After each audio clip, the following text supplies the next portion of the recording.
Burkina est le pays le plus pauvre, le Mali est le pays le plus pauvre, le Niger est le pays le plus pauvre. Nous sommes classés parmi les derniers.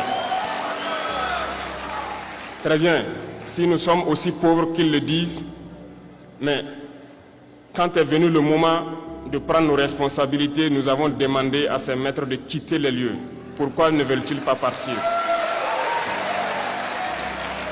Lorsque nous prenons le cas du Niger, depuis plus de 40 ans, certains pays exploitent l'uranium pour produire de l'énergie chez eux. D'Ottawa jusqu'à Paris, les rues sont illuminées, c'est la lumière. Mais au Niger, c'est l'obscurité qui nous est servie. Lorsque vous partez dans nos États, nos sols sont troués de toutes parts pour rechercher les métaux précieux tels que l'or. Mais souvent, il n'y a même pas la moindre route accessible pour atteindre les zones où ils exploitent l'or, encore moins certains services sociaux de base. Voilà pourquoi nous avons décidé de nous révolter et de prendre le destin de nos pays en main. Il y a bien d'autres exemples. Mais lorsque nous avons décidé ainsi, eh bien, nous avons été approchés par certains esclaves de salon pour nous passer le message de leur maître. Parce qu'ils avaient créé cette sorte de chaîne polymère qui se relève à la tête de nos États pour les servir. Et nous sommes venus briser la chaîne. Et c'est inconcevable pour eux.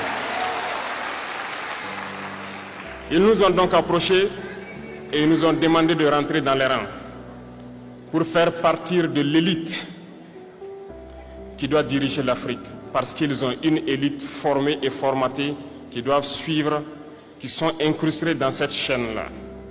Nous avons refusé de rentrer dans leur rang.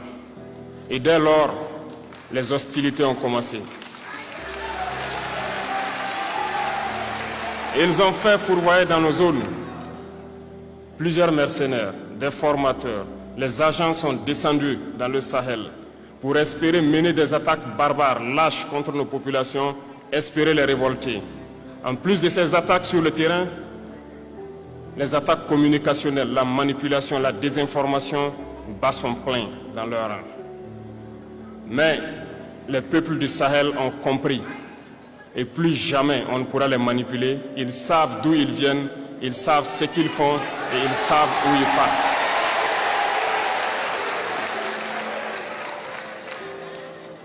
Nous n'allons plus permettre cela. Les gens sont éveillés et les gens se battent aujourd'hui, pas pour nous-mêmes, mais pour les générations à venir. Et merci à tous pour le combat qui est livré. Cela ne nous fait jamais pleurer. Nous n'allons pas trembler. Nous allons affronter. Nous allons nous battre pour l'indépendance réelle, pour notre liberté. Parce que pour faire peur au peuple de l'AES, ces individus n'ont que 3 termes dans la bouche: démocratie, liberté, droit de l'homme. Bien sûr, leurs valets locaux ne sont élus que dans un processus démocratique, libre et transparent selon eux leurs valeurs.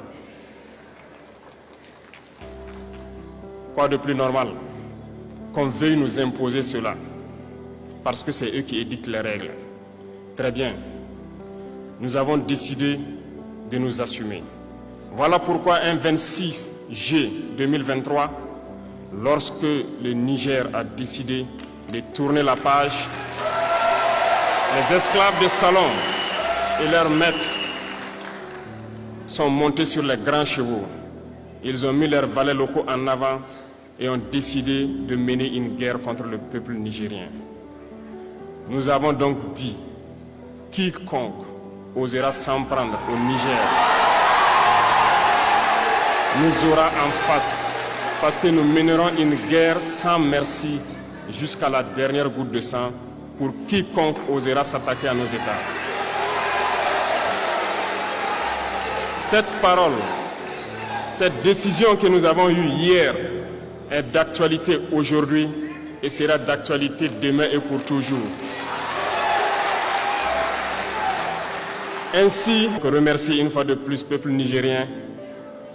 Soyez unis et solidaires peuple de l'AES, la patrie ou la mort,